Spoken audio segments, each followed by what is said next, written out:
In this video, we will analyze a nonsense SCN1A variant for eligibility towards ASOs. As always, we begin with a variant check. We can also conduct an ASO check at this point, but I'll be doing this later in the assessment. Using variant validator, we see that no error message appears when we input the transcript into the search bar. Additionally, the protein annotation matches. Next, I check the inheritance pattern. As suggested by our guidelines, we can use OMIM for this. If we search up the gene, we can see that all associated phenotypes are inherited in an autosomal dominant manner. Next, we check the pathomechanism and haploinsufficiency. If we search up SCN1A on ClinGen, we see here that there is sufficient evidence of haploinsufficiency being a cause of disease, and we also see that this gene has a PLI score of 1. PLI scores of greater than 0.9 indicate that the gene appears to be intolerant to loss-of-function variations. Additionally, if we look up this variant on ClinVar, we see here that loss-of-function variants, such as our nonsense variant, are a known cause of disease. We now know our inheritance pattern and pathomechanism.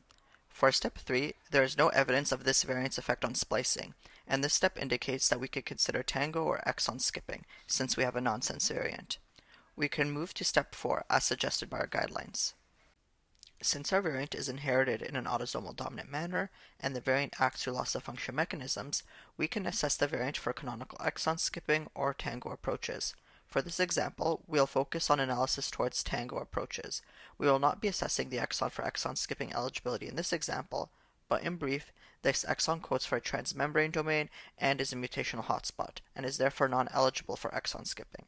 For more details on exon skipping approaches, please see the CTSF video example. As suggested by our guidelines, one can leverage the work done by Mittal, Lim, Felker, and Liu et al. These publications contain information on poison exons, naturally occurring antisense transcripts, or upstream open reading frames which can be targeted by ASOs. This information can be found in their supplementary files or linked databases. In the supplementary files by Mittal, the authors noted transcripts with a poison exon as well as a naturally occurring antisense transcript. No upstream open reading frames were identified by this team. Both Lim and Felker also noted transcripts with poison exons, as found in their supplementary files. Lastly, the database developed by Liu et al. Can help check for possible upstream open reading frames, which one can target with an ASO. The paper by Liu et al. Discusses the RiboUORF database. This database serves as a comprehensive functional resource for upstream open reading frame analysis based on ribosome profiling data. This is the output when searching the database for SCN1A. Here, we see all possible transcripts and the potential upstream open reading frames, as well as the active upstream open reading frames. Using Biomart from Ensemble, I converted the RefSeq transcript to the Ensemble transcript ID. We can see here that no upstream open reading frame is associated with our transcript. However, going back to our table, we see that Mittal, Lim, and Felker all indicate targeting of a poison exon as a potential strategy. One must check whether these transcripts containing poison exons are expressed in the tissue of interest, and that targeting poison exons will recapitulate as much function as possible. In this specific case, proof of concept exists.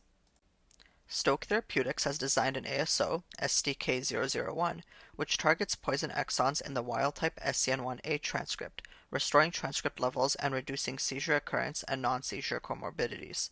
The transcript containing this poison exon was expressed at sufficient levels in target tissue that when targeting with an ASO is able to restore physiological levels of the gene. As an aside, our team has also developed a resource which compiles all the data from the supplementary files and databases discussed earlier into an Excel file. Here is a snippet of the Excel file.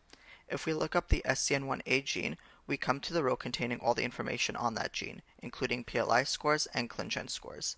We see here, under the Mittal column, that there is naturally occurring antisense transcripts and poison exons we can possibly target. Under the Lim paper, we are given the coordinates of possible poison exons we can target. Now, in the previous example, I did an ASO check at the end. However, this check can be done at any time in the process. Let's look at another example. This time, a UBE3A nonsense variant. This variant is correct, so let's conduct an ASO check.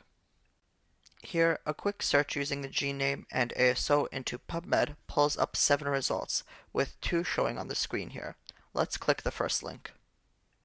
In this paper by Dinda and team, We see that they designed a gamma ASO that targets a UBE3A antisense transcript, knocking down this transcript and reactivating expression of the paternal allele. Targeting of naturally occurring antisense transcripts is one of the TANGO approaches discussed in our guideline, and is a strategy we can use in cases of haploinsufficiency where one functional wild-type allele remains. This strategy is applicable to our specific variant. UBE3A is associated with Angelman syndrome, which is inherited in an autosomal dominant manner. Additionally, our variant is a nonsense variant, and according to ClinGen, there is sufficient evidence of haploinsufficiency as well as a PLI score of 1.